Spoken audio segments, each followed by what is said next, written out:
Chers amis d'Eurodom, bonjour à chacune et chacun d'entre vous. Pardon de ne pas être comme vous l'aviez souhaité. Gérard Bally m'avait, avec son équipe, invité à participer à vos travaux parmi vous, mais ce matin à Bruxelles, au moment où vous vous réunissez, se réunit également le Conseil des ministres en charge de la compétitivité. Ce sont les ministres de l'économie européenne et nous traitons d'un certain nombre de sujets importants et notamment les avancées que nous souhaitons sur le fameux brevet européen qu'on attend depuis 20 ans pour ne pas mettre en difficulté davantage nos entreprises quand elles créent, quand elles protègent par rapport au coût de la protection d'un même brevet, d'une même invention, par exemple aux États-Unis. Donc pardon, mais néanmoins grâce à la télévision ou à cette caméra, je suis heureux de vous dire quelques mots de fidélité et d'attention à vos préoccupations. Je suis heureux de vous saluer dans la diversité de vos responsabilités parlementaires, nationaux et européens, d'élus départementaux ou régionaux, de maires, les forces économiques et sociales, les chambres consulaires. Heureux de vous redire mon attention après tant et tant de dialogues que nous avons eus, soit à Paris, soit à Bruxelles, soit naturellement dans chacun de vos 4 départements de Martinique, de Guadeloupe, de la Guyane et de la Réunion. Je salue également vos invités qui viennent, je le sais, d'autres régions ultra-périphériques.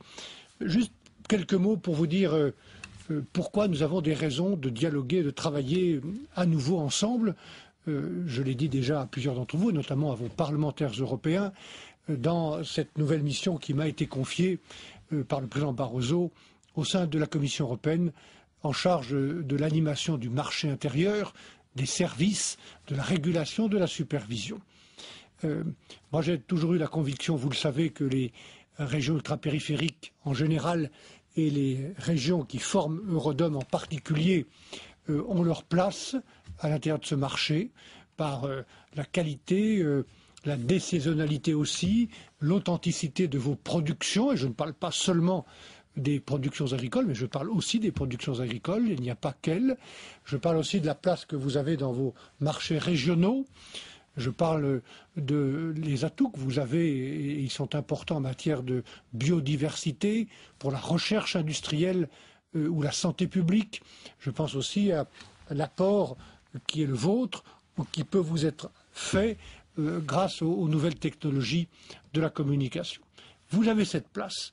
Mais j'ai eu le sentiment, en arrivant ici dans cette fonction de commissaire au marché intérieur, que cette place n'était pas forcément évidente quand on se trouve à Bruxelles et qu'on vous regarde d'assez loin.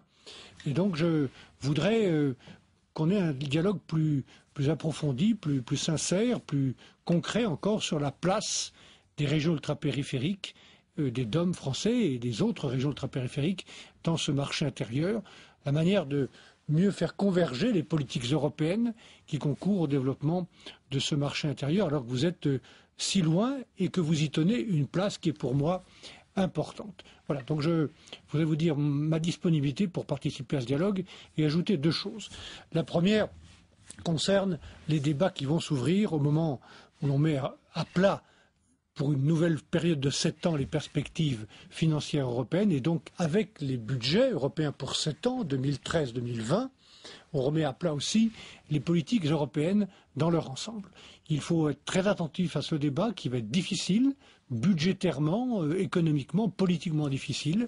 Vous pouvez compter sur moi, comme vous le savez sur d'autres commissaires, mais soyez proactifs dans ce débat, faites valoir au-delà de la protection et de la garantie que donne le traité sur le respect de la spécificité des régions ultrapériphériques, faites valoir les atouts, les apports, la chance que représentent pour l'ensemble de l'Union européenne les frontières avancées que vous représentez dans l'ensemble des régions du monde, auprès de d'autres très grandes régions et auprès d'autres grands pays émergents où la présence, grâce à vous, de l'Europe constitue un point d'appui et une chance.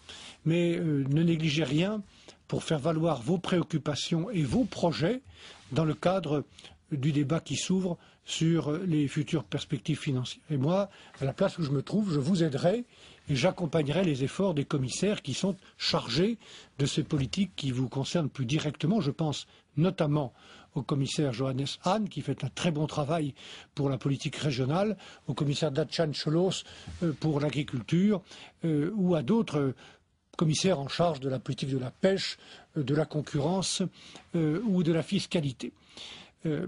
Puis il y a un deuxième sujet dont je voulais vous dire un mot, c'est le grand débat que nous venons d'ouvrir avec la Commission européenne pour relancer le marché intérieur.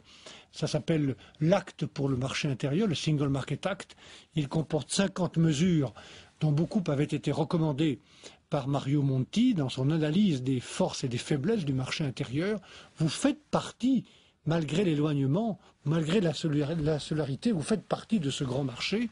Vous y avez votre place à la condition que l'on respecte et que l'on prenne en compte les handicaps ou les préoccupations ou les spécificités qui sont liées notamment à l'insularité ou à l'éloignement. Et je voudrais vous demander d'être très attentif à ces 50 propositions. Un grand nombre vous concerne, de prendre part à ce débat. Il est ouvert pour 4 mois jusqu'au mois de février. Nous avons besoin de réactions, de critiques. Est-ce que ces propositions sont suffisantes? Est-ce qu'il y en a trop? Quelles sont celles qui manquent? Quelles sont celles qui devraient être mises en œuvre, plus particulièrement orientées vers les projets et les préoccupations des régions ultrapériphériques?